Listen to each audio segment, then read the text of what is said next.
Olá, tudo bem? Mais uma aula aí, mais uma videoaula.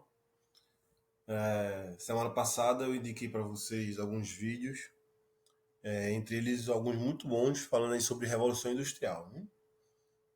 Eu queria reforçar a importância, né, da ligação estreita que existe entre história e geografia e a importância de vocês entenderem alguns assuntos que estão presentes em história e em geografia em sequência, né? E como esses assuntos estão ligados.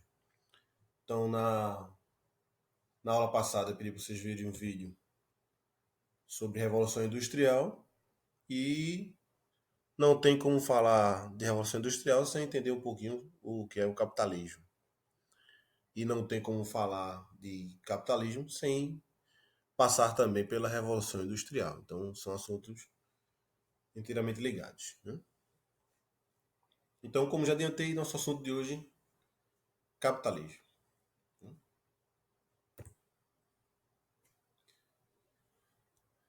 Então, seguindo aqui instruções da Secretaria de Educação, né, de Pernambuco, o capitalismo é um sistema econômico e social baseado na propriedade privada, ou seja, as propriedades têm um dono, né, quem comanda, quem detém a propriedade, dos meios de produção, que tem em vista o lucro do qual os trabalhadores não participam. Estes recebem o salário em troca da força de trabalho. Ponto 2. É o sistema social baseado no reconhecimento dos direitos do indivíduo, incluindo o direito à propriedade, em que toda propriedade é privada. Então, esse aqui já seria um ponto positivo, né? Lembrando aí que nos períodos feudais, nos períodos dos reinados, não existia propriedade privada, né? Tudo era do rei. Mesmo quem tivesse sobre alguma propriedade, algum terreno, algo assim, era como se tivesse ali emprestado, né? Então, esse é um ponto positivo, a questão da propriedade privada. É um sistema socioeconômico onde possui propriedade privada dos meios de produção, como máquinas, matérias-primas, instalações e etc. Sua produção é a distribuição das riquezas, são regidas pelo mercado, no qual os preços são determinados pelo livre jogo da oferta e procura, né? Ou seja, aqueles meios de produção falados são justamente aqui, né? As máquinas, matéria-prima, terreno. Então, o cara que é dono de uma farmácia, o meio de produção dele é a farmácia, é o ponto, é a matéria-prima, são os remédios. Então, ele é dono do meio de produção. E os preços, a gente vai falar um pouquinho mais na frente, ele é controlado pela questão da oferta e procura. Ou seja, se eu tenho um carro para vender e tem muito dele no mercado, muita oferta, provavelmente eu vou vender meu carro no preço barato, né? Porque tem muita oferta daquele carro. Agora, se meu carro é bom, né, há uma procura e só tem ele no mercado, eu provavelmente vou vender ele no preço mais alto. Então, essa lei da oferta e procura ela controlaria o mercado.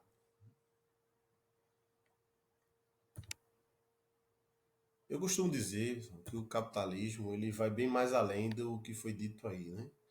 O capitalismo ele não é só um sistema econômico financeiro, ele é um sistema praticamente que vai até o cultural. A cultura da pessoa torna-se capitalista, né? O que você começa a ouvir nas rádios, o que você começa a ver na TV, certo tipo de comportamento, com a ajuda da globalização, você tem uma aculturação, você começa a consumir coisas internacionais, então a gente começa a escutar cada vez mais as músicas americanizadas. Então, é um processo que vai muito além do econômico, né? Social, é cultural e etc.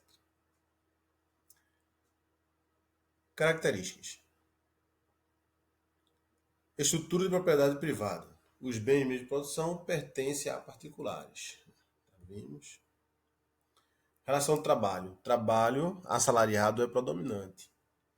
Então fica claro aqui, ó, a relação, por exemplo, no começo do auge do capitalismo, né, com o fim da escravatura, por exemplo. Né? Teve uma influência muito forte. Escravos não recebiam salário, quem não recebe o salário não é consumidor. Então houve uma pressão ali dos países capitalistas para o fim da escravização. Né?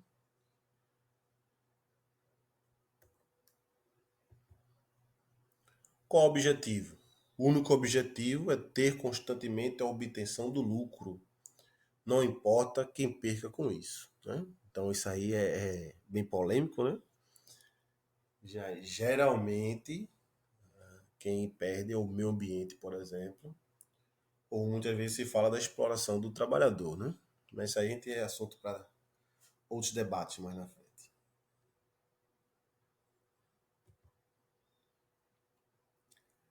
Meios de troca. O principal meio de troca é o dinheiro, que facilitou bastante o comércio.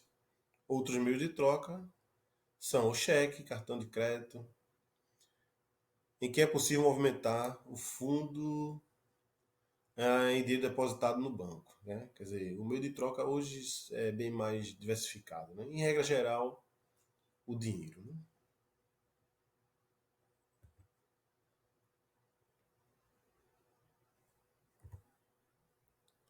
Mais características.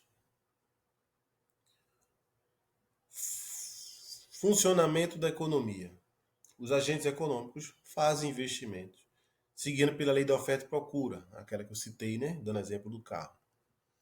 Que funciona da seguinte maneira: se houver mais oferta, né, mais produto do que a procura, os preços tendem a cair. Se houver mais procura que a oferta, os preços tendem a subir. Essa lei é essencial na economia do mercado. Acrescente essa lei a lei da livre concorrência. Né? Ou seja, se houver dois concorrentes no mercado, um tende a colocar um preço, outro tenta baixar esse preço. O outro tenta baixar mais ainda esse preço. O outro começa a oferecer alguma vantagem, alguma qualidade. E isso também vai controlar os preços do mercado, para que nem a empresa A ou a empresa B, por exemplo, pratique preços exagerados. Então, a lei da oferta e procura e a lei da livre concorrência são leis que controlam o mercado dentro do capitalismo. Sociedade dividida em classes. O capitalismo existem duas classes sociais. Hoje bem mais, né? Mas a gente ainda trabalha aí com essa questão dessas duas classes principais. O capitalismo ou donos do meio de produção, capitalista ou dono do meio de produção, fazenda, banco, indústria, etc. E os trabalhadores, que eram chamados, até hoje são chamados de proletariados. Trabalhadores que vendem sua força de trabalho aos capitalistas em troca do salário. Hoje a gente vê aí que chegamos aí à questão de ter hoje os bilionários, os milionários, né? E outras divisões como classe A, B, C, D, E. As classes sociais são as mais diversas. Né? Em regra geral, acabam traduzindo essa característica aí também, né? De donos de meio de produção e proletariado. A economia requer, então, o capital humano na forma de trabalho, inteligência, cultura e organização. Eu queria aproveitar isso aqui para falar um pouco do Brasil. Né? Assim, quando se fala, por exemplo, investir em educação, em qualidade, investir em infraestrutura, está se falando disso, né? Está se falando assim que nenhuma empresa vai investir onde não existe o capital humano, onde não existe mão de obra qualificada, por exemplo, né? Então é algo assim que, nesse sentido, o Brasil deixa um pouco a desejar e tem muito que melhorar ainda, né? Capitalismo financeiro, que consiste em dinheiro, investimentos e instrumento monetário. Aí, hoje mesmo eu estava vendo o jornal, né? E estava falando do que o governo pretende gastar ou não gastar, investir, onde investir. Então, sabe-se que o investimento a nível de Estado, na questão de infraestrutura, nessa questão, falei de capital humano, ainda é bem precário no Brasil, né? E nós dependemos muito ainda do capital financeiro estrangeiro, né? Boa parte das grandes empresas que estão instaladas aqui são empresas multinacionais. Boa parte do investimento em bancos encontrados aqui são também investimentos de empresas estrangeiras. O capital manufaturado, né? E seria justamente o capital já transformado em infraestrutura, máquinas, ferramentas, fábricas e etc. As manufaturas, né?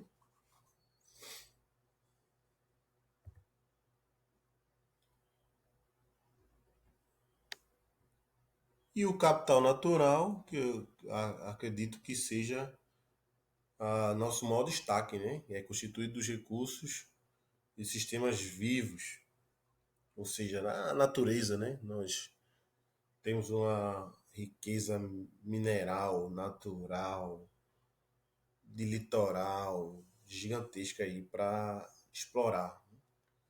Talvez um dos pontos mais positivos e mais falados do Brasil e que ainda não foi transformado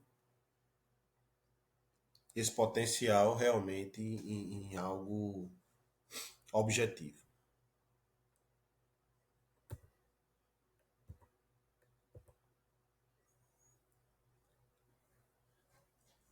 Desenvolvimento do capitalismo. Então, o capitalismo passou a ser dominante no mundo ocidental a partir do século XVI. A transição que houve do feudalismo para o capitalismo foi bastante desigual.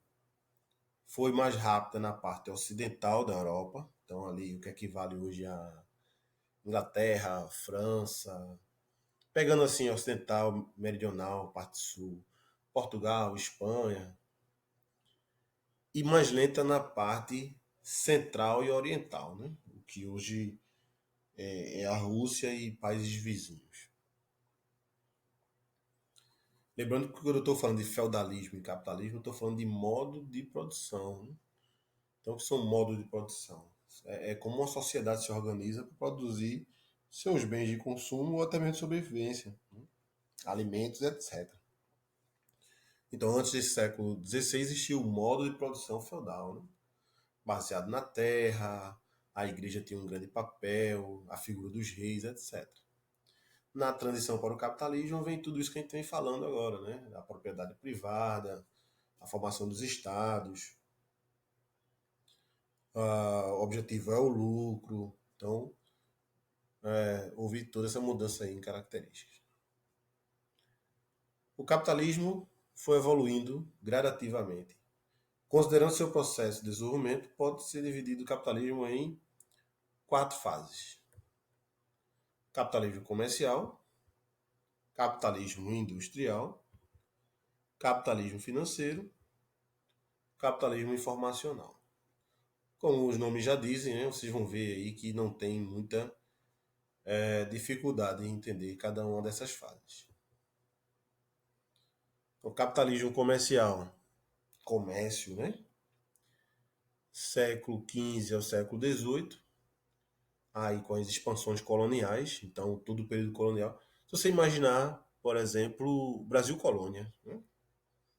Brasil Colônia, 1500, 1822, até sua independência, né? Então, capitalismo comercial.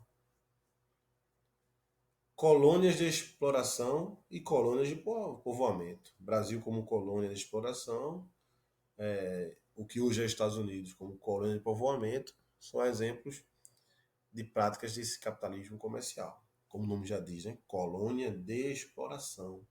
O Brasil era explorado desde o seu Brasil colônia, já fazia parte do processo capitalista, de acúmulo de capital. Por parte de quem? Da metrópole, claro, do país que nos colonizou, no caso, Portugal. Capitalismo industrial, como a palavra já diz, hein? Vem com o advento da indústria. Então, século XIX, fica mais forte aí na segunda revolução industrial e em 1914 você já vai ter o imperialismo europeu, que é o que foi o imperialismo, né? Os países europeus já eram muito fortes economicamente e bastante industrializados e precisavam cada vez mais de matéria-prima e de mercado consumidor. Então eles começam aí uma invasão que, para evitar algumas guerras que acabaram acontecendo, né? Primeira Guerra e Segunda Guerra Mundial, eles começam a partilhar, começam a dividir parte da África, praticamente toda a África, né? E parte da Ásia. Então o imperialismo seria essa formação do império, né? Cada país colonizando várias regiões mundo afora. E o capitalismo financeiro, né? 1945, depois de 1945, da Segunda Guerra Mundial, alguns países começam a se tornar independentes, vários mundo afora, em especial o da África e Ásia, que foram os últimos países a serem colonizados, justamente, né, o neocolonialismo e o neoimperialismo. E esse neocolonialismo também, outra característica do neocolonialismo, é que muitas vezes o país ele não precisava dominar e dizer que aquele país era seu, né? Muitas vezes esse domínio vinha a partir de associações de acordo entre o país, entre aspas, colonizador, e líderes locais que acabavam tendo interferência desse colonizador a partir de vantagens, a partir de investimentos, a partir de troca de favores. Acabava que um país dominava o outro sem que isso ocorresse oficialmente, né? Não precisava ser oficialmente, mas sabe-se que determinado país era colônia americana, determinado país era colônia inglesa e assim por diante.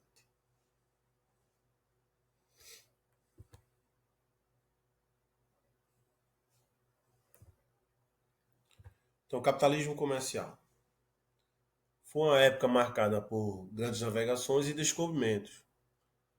Estendeu-se até o século XV e até o século XVIII. Então, comentei aí, você imagina, por exemplo, descobrimento do Brasil até sua independência. Né? O capitalismo comercial se deu porque o acúmulo de riquezas ocorreu por meio do comércio, né? Da troca de mercadorias. Comércio esse que estimulou justamente o descobrimento do Brasil, né? A busca pelas Índias, de novos mercados, de mercadorias que rendiam lucro de 1000%. As especiarias indianas valiam muito na Europa. Depois do descobrimento do Brasil, o pau-brasil, com a sua coloração avermelhada, valia muito na Europa. Depois o ouro branco, né, a cana-de-açúcar também. Então tudo isso faz parte aí desse capitalismo comercial. A economia nesse período funcionava sob a intervenção governamental. A riqueza e o poder de um país era medido pela quantidade de ouro, prata e e pedras preciosas. Isso é chamado de metalismo, né? Porque a riqueza, no período feudal, a riqueza era medida pela quantidade de terras. Quem tem mais terras era mais rico ou mais poderoso. Acabou o feudalismo, com o capitalismo comercial. Quem é mais rico? Quem tem ouro, prata ou pedras preciosas. Lembrando que ainda não existia a figura do dinheiro, né? Do papel moeda, né? Então, era medida através do ouro, prata e pedras preciosas. Nesse período, também se acumulava riquezas, tendo uma balança comercial favorável. Ou seja, o que é uma balança comercial? É a relação entre dois ou mais países, né? Onde você tem importação e exportação. Todo país, para ter uma economia saudável, independente, ele tem que lucrar mais com a exportação, ou seja, vender mais do que comprar, né? Se um país compra mais do que vende, deve ter algo assim a ser corrigido, né? Se um país é um país grande exportador e importa pouco ou lucra mais com a sua exportação do que com a sua importação, ele tem uma balança comercial favorável. Essa fase foi fundamental para desenvolver o capitalismo, pois permitiu o grande acúmulo de capitais na mão da burguesia europeia. Essa acumulação inicial do capital foi importantíssimo para justamente ocorresse a Revolução Industrial. Né? Um vídeo muito bom que eu indiquei para vocês, quem viu lá o vídeo ah, do próprio YouTube, né? Mostrava que com essa expansão marítima, com o capitalismo comercial, países como a Inglaterra tinha tanto acúmulo de capital, com essa balança comercial favorável, né? Explorava riquezas nas suas colônias e cada vez mais a burguesia enriquecia. Era tanto capital acumulado que eles tinham que investir em algo, né? Aproveitando o avanço tecnológico, aproveitando a presença de matéria-prima como carvão, o capital humano, como nós falamos aqui, como foi falado no vídeo muito bem, a questão do êxodo rural, a presença de mão de obra, grande quantidade de mão de obra na cidade. Isso tudo favoreceu a Revolução Industrial, em especial na Inglaterra.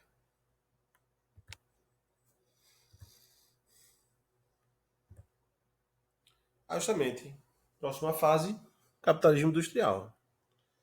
A essência do sistema não era mais o comércio.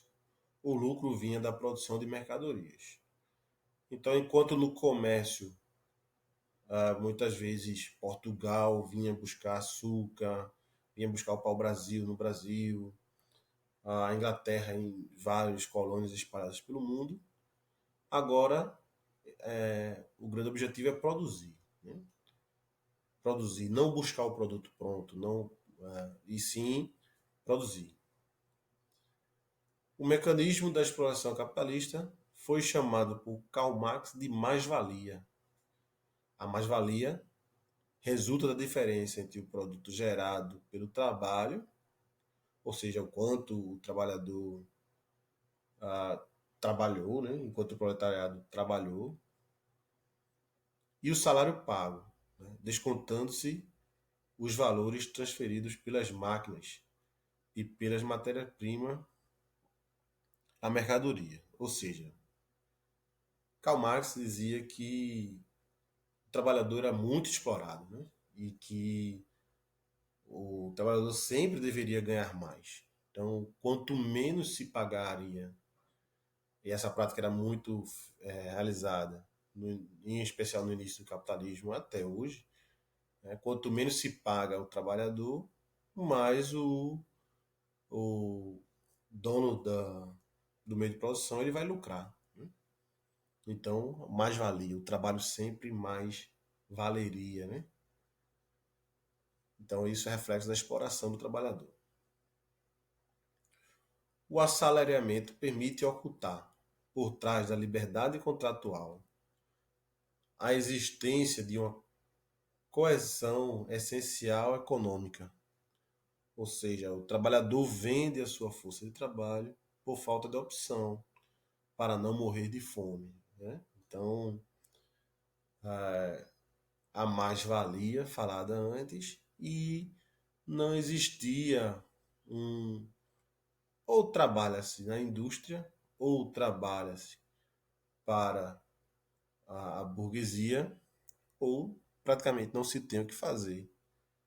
Então, esses são pontos negativos aí, né, do capitalismo.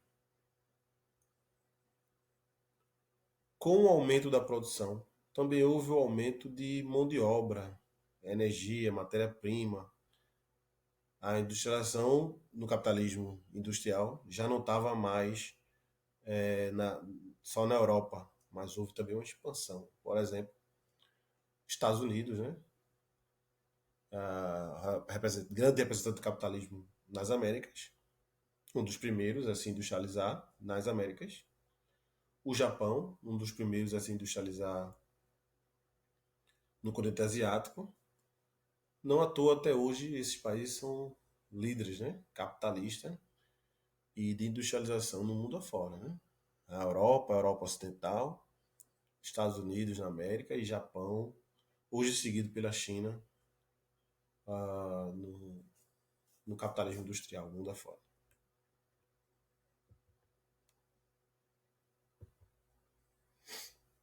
Capitalismo financeiro. Com o crescimento acelerado do capitalismo, passaram a surgir várias empresas. A grande concorrência favoreceu as grandes empresas, o que levou a funções e incorporações, trazendo monopolização em muitos setores da economia. Então, essa monopolização é uma característica interessante do capitalismo, que acaba sendo muitas vezes outro ponto negativo, né? Quem vai inventar um sistema operacional que supere o Windows, por exemplo, em mercado? Então, muito provavelmente, quem inventar, como já aconteceu, ele vai ser destruído, né, pelo o Windows, através das suas forças, né, através do seu capital, da sua influência. Ou, no mínimo, ele é comprado. Então, a Microsoft vai e compra aquele produto. E aquele produto deixa de existir. Então, levando aí a monopolização. É impossível não lembrar, quando falar em monopólio, da Microsoft, da Coca-Cola. Então, são os grandes exemplos aí de monopolização do mercado. A expansão do mercado de capitais é a marca do capitalismo financeiro. Os bancos passam a ter um papel importante como financiadores da produção. Então, o capitalismo financeiro vem justamente disso, né? Da presença, das forte presença dos bancos, não só dos bancos, né? Mas hoje em dia da bolsa de valores, do mercado financeiro de modo geral. Então, no capitalismo comercial, o burguês ele tinha que ter uma matéria-prima, aliás, ele tinha que ter um produto, né? Então, vou fazer um produto e vou vender esse produto, e a partir dessa venda eu obtenho lucro. No capitalismo financeiro, não necessariamente eu posso ter um produto, eu preciso ter um produto. Meu produto pode ser o próprio dinheiro. Como assim? Então, um banco que empresta R$ 1.000 e você paga 10 parcelas de 120 e o banco vai receber R$ 1.200. Então, o banco ganhou R$ 200 com algum produto? Não. O produto foi o próprio dinheiro, né? Então, por mais que hoje a indústria tenha um poder muito grande, boa parte dessas indústrias são financiadas pelos grandes bancos, pelos grandes capitais financeiros, né? Então, hoje em dia, por isso o nome capitalismo financeiro. A crise 29 levou milhares de bancos e indústrias à falência.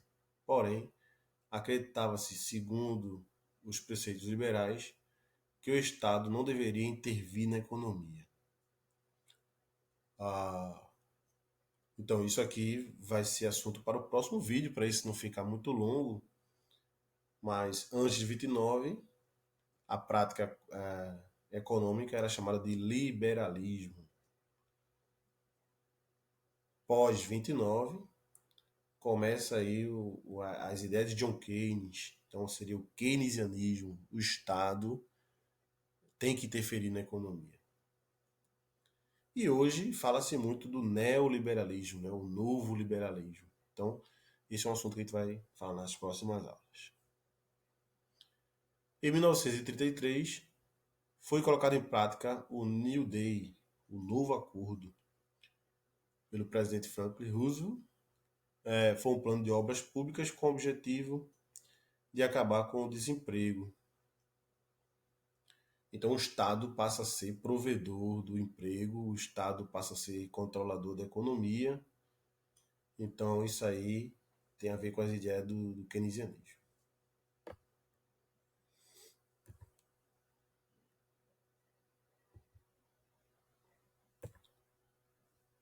E o capitalismo informacional baseia-se nas mudanças provocadas pela nova tecnologia de informação, elege tecnologia de informação como o paradigma das mudanças sociais que reestruturam o modo de produção capitalista a partir de 1980, né? Ou seja, pessoal, a presença da internet, a presença do telefone no início, hoje os celulares mudaram drasticamente a forma de lidar com a informação, com a tecnologia e também com o mundo financeiro. As tecnologias de informação promovem uma nova estrutura social que se manifesta de acordo com a diversidade cultural e com as instituições existentes. Consiste em um rejuvenescimento do capitalismo a partir da informatização, dinamizando as relações empreendidas na sociedade. Então, para vocês entenderem melhor, vamos para um exemplo prático, né? Por curiosidade, eu estava vendo os homens mais ricos do mundo, né? Uma tabela que tinha a lista dos homens mais ricos do mundo. A maior parte deles são da área da informática, da tecnologia. Então, é o Bill Gates, é o Mark Zuckerberg, é o pessoal do Facebook, é o pessoal da Google, é o pessoal da Amazon. Então, fica claro como o capitalismo, o acúmulo de capital, está muito ligado hoje à era da informação, da tecnologia, da internet. Até os bancos, eu estava pesquisando também a questão dos bancos digitais, né? Até os bancos estão cada vez menos presenciais, com menos estrutura, e a partir dos celulares você tem acesso a várias questões financeiras e bancárias a um clique do celular, né? A um toque. Então esse é o capitalismo informacional. Consequências do capitalismo. Então aqui foram listadas algumas consequências, claro, negativas do capitalismo, como por exemplo a desigualdade social, a grande diferença, absurdo, o abismo que existe entre ricos e pobres. Claro, né? Muito mais marcante e severo nos países subdesenvolvidos. O consumismo, intensificando a degradação ambiental e a perda de valores morais. Então, o consumismo exagerado, né, faz com que cada vez mais nós exerçamos uma pressão nos recursos naturais. E em alguns lugares já faltam esses recursos naturais. Os monopólios e cartéis que prejudicam os consumidores. Isso às vezes é combatido por lei, né? Mas que a gente sabe que às vezes ocorre, né? Por exemplo, dois postos de gasolina que deveriam ser concorrentes e com isso, como falei durante a aula, o preço deveria ser controlado para baixo, né? Já que um baixaria, outro baixaria mais ainda. O que acontece? Eles combinam o preço um preço alto e quem se prejudica é o consumidor. Né? Isso é proibido por lei, né? Cabe ao Estado fiscalizar. E os monopólios, quando duas empresas grandes se juntam, hoje você tem que ter autorização do governo para que isso aconteça, justamente para que não haja grande prejuízo ao consumidor, para que ele não perca a questão de poder optar, né, entre duas mercadorias e que não esteja aí escondido justamente essa formação de um cartel. O desemprego, e aí é uma questão polêmica mais uma vez, né, porque o capitalismo vai gerar emprego, mas ao mesmo tempo, né, muitos especialistas citam que o desemprego faz parte também do capitalismo, porque esse desemprego ele faz parte aí da oferta e procura. Então, quando eu tenho uma procura maior por empregos, os salários tendem a ser mais baixos, pela grande quantidade de desempregados existente no mercado. Então, desemprego é algo terrível, mas sempre tem alguém ganhando, né, com a tragédia dos outros. Então, para ficar claro aqui e evitar qualquer tipo de polêmica, claro que o capitalismo vai ter vários e vários inúmeros, né?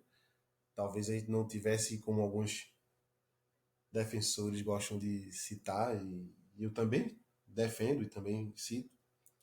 Talvez a gente não teria falando aqui a partir da internet ou do computador se não fosse o capitalismo. Então, o avanço tecnológico a partir do acúmulo de capital, a partir do financiamento de novas tecnologias, isso é inegável. A qualidade de vida nas áreas urbanas, o acesso a, a vacinas, a tecnologia na área da medicina. Então, tudo isso é fruto também de um grande investimento capitalista. A gente está vivendo aí uma pandemia e eu costumo dizer que os cientistas estão sendo bonzinhos, todos em busca de uma vacina para o coronavírus. Um ou dois talvez esteja sendo bonzinho, né? Mas a grande maioria é também grandes investimentos das grandes empresas da área médica e que com o desenvolvimento dessa vacina eles também vão lucrar muito com isso, né? Então isso também é resultado do capitalismo. Então então não critiquem a partir de que você só vê aqui os pontos negativos do capitalismo. Porque os pontos positivos são tão óbvios que a gente não fala. E os negativos, às vezes, muitas vezes, algumas pessoas esquecem. Então, vale a pena citar, né? Em especial a questão da desigualdade social. Então, pessoal, por hoje é só, né? Boa aula, bons estudos. Qualquer coisa, se comuniquem, né? Tamo junto. Espero breve estarmos juntos aí. Tchau, tchau.